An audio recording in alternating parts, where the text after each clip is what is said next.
Bonjour à tous, aujourd'hui on va parler donc de l'univers Marvel et s'intéresser spécifiquement au MCU. On a pas mal de rumeurs qui ont circulé ces derniers temps dans la mesure où on s'approche de la Comic Con qui aura lieu fin juillet et que le casting des 4 Fantastiques est sur le point, on a amené à penser qu'il est sur le point d'être dévoilé. Donc les 4 Fantastiques ont eu plusieurs films, dont les premiers avec Jessica Alba et Chris Evans. Chris Evans qui incarnait Captain America des années plus tard. Et aussi un film qui a été un flop monumental. Je fais bien sûr référence au Fantastic Four ou... Four. J'ai pas fait exprès, mais Fantastic Four, ouais, Fantastic Four, où il y avait... ça fait un four. Où il y avait... donc Michael B. Jordan qui incarnait la Torche Humaine et qui n'était pas du tout comic accurate vu que le personnage est censé être blond aux yeux bleus. Après, le comic accurate au cinéma et surtout à Hollywood et comment dire, parfois ils respectent ou parfois pas du tout, comme par exemple avec la petite sirène où ils n'ont pas du tout respecté le personnage de base, Ariel, qui est censé être caucasienne aux cheveux rouges. Et bien sûr, il y a eu pas mal de polémiques là-dessus. Moi, personnellement, je trouve que le comic accurate est intéressant dans la mesure où il s'agit d'une adaptation. Faut pas oublier, c'est une adaptation. On va pas créer des personnages juste pour créer des personnages. Si vous voulez créer des nouveaux personnages, créez de nouveaux personnages. Mais si vous voulez adapter des personnages qu'on connaît, vaut mieux respecter quand même les personnages de base. Par exemple, Reed Richards, John Krasinski est comic accurate. Celui qui est apparu dans Doctor Strange 2, il est comic accurate. Vous prenez une photo du personnage, donc des comics, vous prenez une photo de l'acteur, il est comic accurate, je suis désolé. Donc le comic accurate est important, puisqu'on peut s'identifier au personnage et retrouver des personnages qu'on connaît. Après, bien évidemment, là les rumeurs qu'on a font que le comic accurate est potentiellement semi-respecté, dans la mesure où par exemple la chose serait David Riggs, donc l'acteur David Riggs qui a joué dans Snowpiercer, qui est de confession juive et aussi qui a des origines africaines. Donc là, par rapport aux comics, on est sur du semi-respect, puisque oui, le personnage est bien de confession juive, mais normalement, il n'est pas censé être africain. Après, est-ce que c'est vraiment une volonté de juste changer le personnage par wokisme, puisqu'on est sur du wokisme, hein, à chaque fois qu'on veut changer les origines d'un personnage pour mettre en valeur une minorité, on est sur du wokisme. Donc, est-ce qu'on est sur ça, ou est-ce qu'on est sur une volonté justement d'apporter quelque chose, comme par exemple Namor dans Black Panther, où ils ont voulu apporter des origines un peu inca, limite mexicaines, qui n'étaient pas du tout nécessaires, puisque le personnage est censé être asiatique. Donc, franchement, là, je ne sais pas exactement où on se trouve, mais il y a potentiellement des futures polémiques qui pourraient voir le jour. Après, bien sûr, on va nuancer, parce que si on part sur les rumeurs, on a Adam Driver, qui a joué donc Ben Solo dans Star Wars, qui pourrait être potentiellement, je reste sur potentiellement parce qu'on va prendre des pincettes, même si je mets des guillemets, on va prendre des pincettes, qui pourrait être potentiellement Reed Richards. Donc moi, ce choix, personnellement, c'est un avis tout à fait subjectif, je n'aime pas. Dans la mesure où je le voyais vraiment en Doctor Doom. Je trouve qu'il a il a la tête de l'emploi, quoi. Doctor Doom, un truc bien badass, bien flippant. Mais bon, Reed Richards, je voyais plus le mec de You, psychopathe, pas mal aussi. Penn Badgley, moi je trouve que ça correspondait plutôt bien. Parce que, en vrai, on va se l'avouer, John Krasinski était bien en tant que Reed Richards dans Doctor Strange. Il correspond, mais s'il veut pas faire le rôle, autant prendre quelqu'un de plus jeune. Pourquoi on va prendre Adam Driver, certes c'est un bon acteur, qui a 39 ans alors que Krasinski a 44 ans, et Penn Badgley doit avoir dans la trentaine. Autant prendre quelqu'un de plus jeune, comme ils ont voulu faire avec Superman. Prendre quelqu'un de plus jeune. Donc pour avoir bien sûr le personnage sur une durée plus importante. Surtout qu'ils vont conduire l'avenir du MCU. Donc après, concernant La Femme Invisible et donc Susan Storm, on a une rumeur sur Margot Robbie qui affole la toile vu qu'elle va être Barbie et qu'elle a été Harley Quinn, très bonne actrice, qui a des Oscars en tant que second rôle et tout ça, mais elle est oscarisée. En fait, j'ai l'impression qu'ils veulent des acteurs oscarisés. Après, c'est peut-être une impression, hein, mais on est sur quand même quelque chose d'assez... un tournant de l'univers Marvel, dans la mesure où si ce casting a une mauvaise réception, ça peut quand même avoir un impact sur ce qui va se passer. On est sur les 4 Fantastiques, on est sur la Torche Humaine qui serait potentiellement, on va garder ces guillemets, hein, oui, j'ai enlevé les pincettes, on est sur des guillemets clairement, qui pourrait être incarné par Paul Mescal. Alors, Paul Mescal, je ne connais pas cet acteur. Je l'ai peut-être déjà vu, mais je ne le connais pas plus que ça. Ensuite, on a la Chose qui pourrait être incarnée par David Riggs, qui a joué dans Snowpiercer, et qui est de confession juive, comme le personnage Ben Grimm. Mais est-ce qu'on est vraiment sur un moment où on aura des changements? Je parle des origines des personnages, je parle de tout ce qui est lié au personnage, et je fais bien sûr référence à autre chose. Je fais référence aux rumeurs comme quoi Mila Kunis aurait été la Chose, alors que c'est une femme. Est-ce qu'on est sur du gender swipe, ou est-ce qu'on est sur autre chose? On est vraiment... J'ai pas envie de dire on est dans le flou, parce que clairement, on est sur un moment où ils vont potentiellement, j'insiste sur le potentiellement, on est sur du possible, on est sur du plausible, on n'est pas sur du sûr. Sur quelque chose de certain. On est sur quelque chose qui est en train de prendre forme. On est sur un casting qui pourrait être intéressant, parce que certes, les acteurs sont bons, mais est-ce que par rapport aux comics, on est sur un respect? Est-ce que on a envie de respecter ces personnages, de les mettre sur grand écran une nouvelle fois, et d'avoir un succès à la manière de Spider-Man? On est vraiment sur des moments importants. On est aussi sur un moment où on se pose la question, est-ce que Spider-Man aura sa place dans les 4 Fantastiques? Ça ferait les 5 Fantastiques, mais dans les comics, il a fait partie des 4 Fantastiques. Donc, est-ce que on aura Tom Holland qui va débarquer dans le film Les 4 Fantastiques, ou est-ce que on aura juste un film donc qui va se passer des années bien avant, et où ils vont nous présenter les 4 Fantastiques et comment ils ont obtenu leur pouvoir, encore une origin story pour raconter leur histoire, ou est-ce qu'on est vraiment sur ok, bon les gars, on part sur les 4 Fantastiques, on les introduit, ils ont déjà leur pouvoir, ils connaissent Spider-Man, ils connaissent tous les autres héros, est-ce que on peut pas faire les nouveaux Avengers avec les 4 Fantastiques? On a prévu les New Avengers avec Hawkeye, on a prévu donc Kate Bishop, on a prévu de la faire revenir, on a Yelena qui va être là, on a Thunderbolt, c'est une autre équipe avec Baron Zemo, voilà. Donc là, ils sont en train de faire des ramifications de l'univers Marvel pour, bien sûr, aller plus loin, et aussi essayer de capter de nouveaux spectateurs, des spectateurs qui aiment bien donc les 4 Fantastiques, mais qui ont été déçus par donc le four qu'a fait le dernier Fantastic Four. J'ai pas fait exprès pour le jeu de mots, mais ça avait fait un four, ça a fait un flop. Parce que, oui, il y a eu un non-respect du comic accurate que Michael B. Jordan a reconnu. Même lui, il hésitait à être dans le film. Mais bon, c'est un acteur, on lui propose, si ça l'intéresse, il va le faire, si ça l'intéresse pas, il va pas le faire.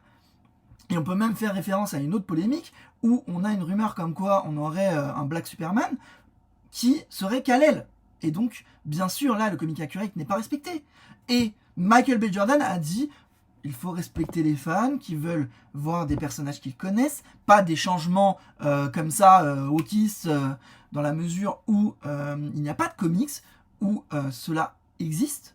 Et s'il s'agit d'un univers donc construit, d'accord, s'il s'agit d'un univers Elseworld, on peut avoir un Black Superman, mais un univers construit, non. Dans le sens où, quand je disais d'accord, je disais, on peut se poser la question de savoir est-ce que c'est possible, mais non, en fait.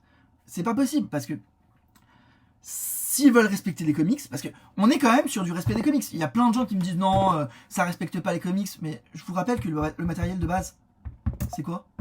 C'est un comics. L'histoire, elle vient d'où? Des comics. Namor, ils ont fait quoi? Ils ont pas respecté les comics.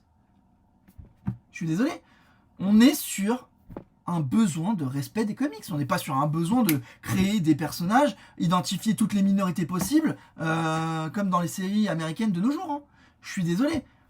Moi, je trouve que après c'est un avis personnel, hein, c'est subjectif, mais je trouve qu'on est dans une société qui veut trop être dans la représentation et qui, au détriment de cela, va perdre la représentation de personnages connus. Donc oui, il y a la représentation des minorités, mais il y a aussi la représentation des comics. Et quand on sait que le format de base, c'est les comics, on va respecter les comics, on va pas partir en freestyle sur autre chose. Voilà. Après, oui, le casting des 4 Fantastiques est intéressant, je ne dis pas le contraire, mais il faudrait qu'il y ait un respect des comics. Ouais. Parce que si on part du principe que le casting est validé et qu'on va vraiment avoir ça, il y a un semi-respect des comics. Il y a aussi quelque chose de dommage, puisque John Krasinski est un bon acteur, il est comic accurate, et on va lui dire non, tu ne reviens pas, peut-être que c'est son choix aussi. Donc c'est assez compliqué de s'exprimer là-dessus, puisqu'on a pas mal d'éléments, mais on n'a pas vraiment la vérité. Il y a eu des rumeurs comme quoi il restait dans le rôle. Ok, super. Il y a eu des rumeurs comme quoi il a été recasté et c'est le mec de You qui va reprendre le flambeau. Il est comic accurate aussi. Plus jeune, mais comic accurate. Mais la rumeur d'Adam Driver, moi je pense qu'il y a un micmac dans la mesure où on a un Docteur Doom, donc Adam Driver, et on a un Red Richards, Ben Bagley. Ça me paraît logique en fait. Parce que bizarrement, de vous à moi, il n'y a pas eu de rumeur sur Docteur Doom, hein, j'en ai pas vu. Hein. Non, il n'y en a pas eu. Il y a eu des rumeurs sur Galactus, qui serait dont le personnage aurait la voix de Antonio Banderas, mais c'est tout. Il n'y a pas eu de rumeurs sur Doctor Doom, il n'y a pas eu de rumeurs sur d'autres personnages. On a eu des rumeurs, mais que sur ces 4-là, les 4 Fantastiques. Mais pas sur Doctor Doom, pas sur tout ce qui va se passer dans le film, pas sur les guests. Donc non, clairement, il y a un problème dans la mesure où je pense que les leakers veulent nous induire en erreur. On le verra lors de la Comic-Con, si le casting est vraiment confirmé, mais je vous rappelle que par le passé, on a déjà eu ce cas-là. Hein. On a eu le cas où Doctor Strange devait être joué par Jared Leto. Et au final, non. Il y a même des sites spécialisés qui avaient titré Jared Leto et le nouveau Doctor Strange. Et il n'y avait pas marqué rumeur, il y a marqué confirmé. Hein. Donc on est vraiment...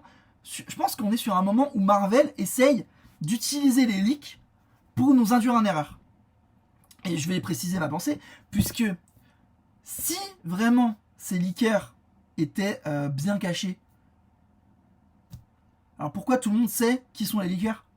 Moi je peux vous donner les noms, hein, je sais exactement qui sont les leakers, hein, mais le plus connu, je sais exactement qui c'est. Mais si Marvel faisait un jeu de son côté où ils utilisent les leakers avec des faux noms, ils peuvent faire fuiter des faux noms, pour justement surprendre les spectateurs, là, c'est jackpot. Puisque on pense que ça va être Margot Robbie en Susan Storm. Et si c'était Jodie Foster ? Bah ouais.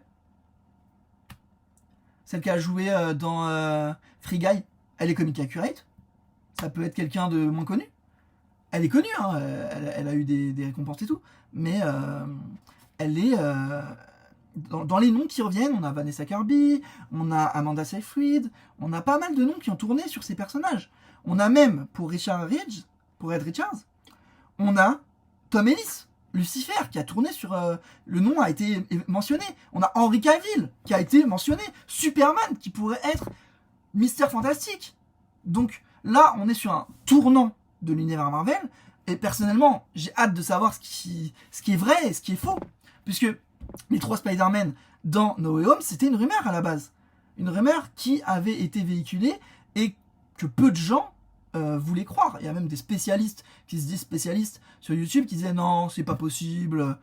Ils vont voir le film et bim, il y a qui ?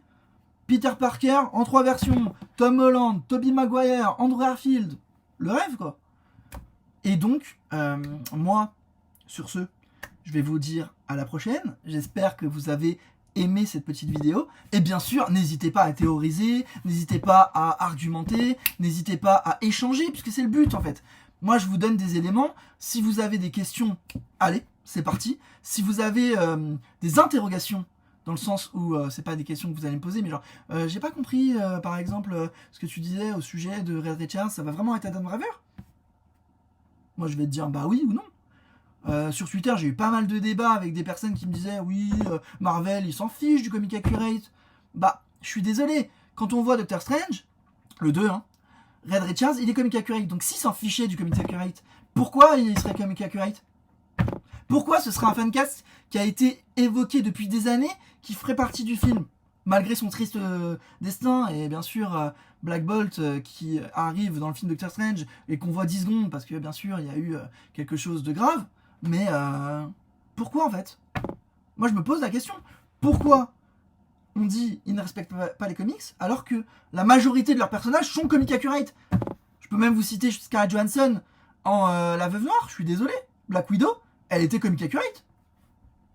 Donc s'ils ne respectaient pas le comic accurate, pourquoi? Pourquoi ils feraient ça? Et aussi, parce que c'est important, et aussi, je veux bien admettre que parfois ils veulent changer les origines des personnages. On peut le voir avec l'ancien dans Doctor Strange, toujours. En fait, je crois que c'est le pilier Doctor Strange, il y a toute ma réflexion là-dessus. Mais non, en vrai, l'ancien n'a pas été respecté. À la base, ça doit être un vieux sage avec une longue barbe, et là, ils nous ont mis une femme chauve. C'est pas hyper dérangeant, mais il n'y a pas de respect du comics. Et même Kevin Feige a assumé le fait que c'était une mauvaise décision. Donc on est vraiment sur quelque chose, je pense qu'il va marquer les années à venir, notamment parce que là, on va avoir des castings importants. On va avoir les 4 Fantastiques, certes. Les X-Men. Alors là, les X-Men, j'ai hâte de voir comment ça va se passer. Est-ce qu'il va y avoir des polémiques? Est-ce que tout va bien se passer? Est-ce que on va avoir des acteurs intéressants? Parce que c'est ça le but aussi. C'est d'avoir des acteurs qui vont pouvoir porter les personnages et les mettre sur le devant de la scène. Différemment ou de façon similaire à ce qu'on a déjà vu. Mais moi, je suis vraiment curieux de savoir qui va être le nouveau Wolverine, par exemple. Les X-Men, on a bien sûr les Inhumains, on a plein de personnages qui vont arriver. Nova, on a plein de personnages qui vont arriver dans 2 univers, puisque je fais référence certes au MCU dans cette vidéo, mais on en a parlé précédemment du DCU. Et moi, je vous donne juste rendez-vous dans quelques jours, dans quelques mois, pour suivre cette évolution et voir si les rumeurs étaient vraies ou si elles étaient fausses. Est-ce qu'on a été surpris? Est-ce que ça s'est produit? Est-ce qu'on a été... est-ce qu'ils nous ont bernés? Est-ce que c'est d'autres acteurs? Est-ce que on est sur une continuité? Est-ce que c'est des acteurs qu'on connaît, qu'on a déjà vus dans d'autres films? Ou est-ce que c'est de totales inconnus? Je vous rappelle que Miss Marvel était totalement inconnue avant d'être castée. Et pourtant, on avait des rumeurs sur des gros noms. Donc, moi, je vais juste regarder ça avec un peu de recul. Et si ils annoncent un casting intéressant, je reviendrai vers vous et on pourra discuter ensemble de la véracité des informations qu'on avait. Voilà. Donc moi, je vous dis merci d'avoir regardé cette petite vidéo. Je l'avais déjà fait précédemment, mais je le refais parce que ça fait toujours plaisir de dire merci. Je vous dis bien sûr à bientôt. Et je vous souhaite donc une bonne journée, ou une bonne soirée, ou une bonne nuit. Allez, salut, bye.